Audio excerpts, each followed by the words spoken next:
достарым.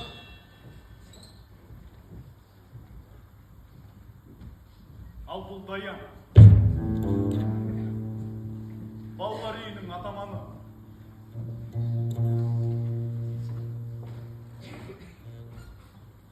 Сонымен біз балалар үйіндеміз.